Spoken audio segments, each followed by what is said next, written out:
महाराज उदय चांद अमर रहे। बन बिहारी कपूर। Thank you. बन बिहारी कपूर। बन बिहारी कपूर। Thank you. बन बिहारी कपूर। बन बिहारी कपूर। Thank you. প্রায়শই চলতে ফিরতে ডাকছেন কটাক্ষ। ইতিমধ্যেই তৃণমূল সুপ্রিমোর উদ্দেশ্যে একটি মন্তব্য করে দল ও কমিশন উভয়ের শোকজের মুখে পড়েন দিলীপ ঘোষ, কিন্তু তাতেও তেমন লাগাম পড়েনি বিজেপি প্রার্থীর জিভে। তবে এবার পাকলো নয়া গোলমাল, রীতিমতো বর্ধমানের ইতিহাসটাই গুলিয়ে ফেললেন বিজেপি প্রার্থী। বনবিহারী কাপুর আসলে গলসির কাছে তার বাড়ি ছিল। তিনি মূলত ছিলেন জ্যোতিষী।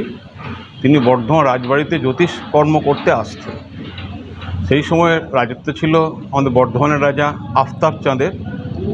এই আফতাব চাঁদের কোনো সন্তান হয়নি, তাই আফতাব চাঁদের স্ত্রী এই বনবিহারী কাপুরের সময় তার যে বাচ্চা ছেলেটি আসতো 6 বছর বয়স তাকে সে খুব ভালোবেসে ফেলে। খুব সুন্দর দেখতে ছিল বিজয়চাঁদ, এবং এই গোলগাল হিষ্টপুষ্ট ছেলেটা তার এত পছন্দ হয় যে সে এই বনবিহারী কাপুরের কাছে তার ছেলেটাকে দত্তক চায়। তখন জ্যোতিষী বলে যে তাহলে আমি কি পাবো?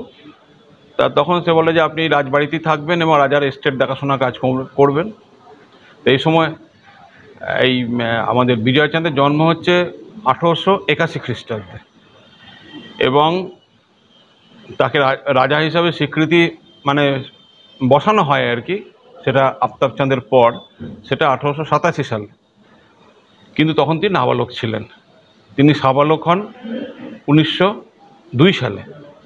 এই যে নাবালকত্বের সময় রাজা ছিলেন, তার এস্টেটটা দেখাশোনা করতেন তার বাবা বনবিহারী কাপুর। এস্টেট অফিসার হিসাবে তিনি কাজ করতেন রাজবাড়ির, যেহেতু তখন আগের রাজা মারা গেছেন, তার রানী রয়েছেন, এবং যে নতুন রাজা হিসাবে যাকে দত্তক নেওয়া হয়েছে তিনি তখন নাবালক।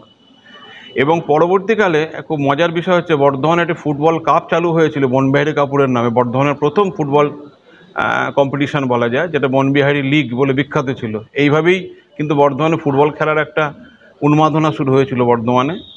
এবং বনবিহারী কাপুর খুব সম্মানের সাথে বিজয়চাঁদের বাবা হিসাবে রাজবাড়িতে সম্মানের সাথে তিনি থাকতেন। পরবর্তীকালে তিনি মারা গেলে তার মূর্তিও বসানো হয় রাজবাড়ির সামনে, ওয়াচ টাওয়ারের সামনে।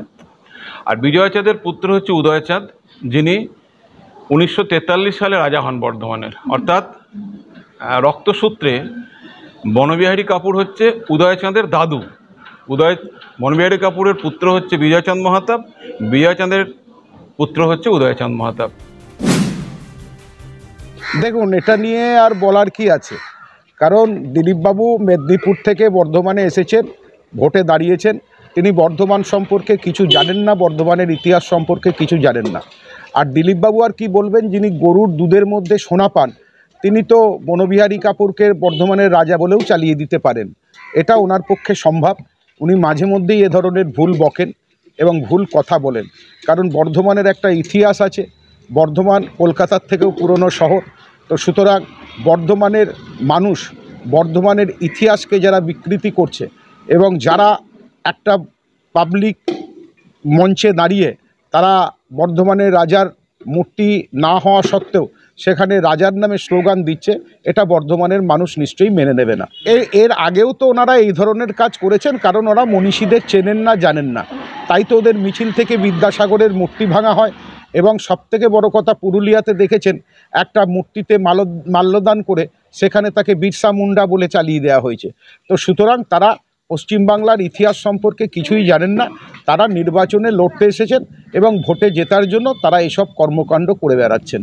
তো আমি মনে করি এরা ইতিহাস আগে ভালো করে পড়ুক, ইতিহাস ভালো করে জানুক, বর্ধমান সম্পর্কে ভালো করে জানুক, জেনে তারপর নিশ্চয়ই বর্ধমানে রাজনীতি করুক, আমাদের কোনো আপত্তি নেই।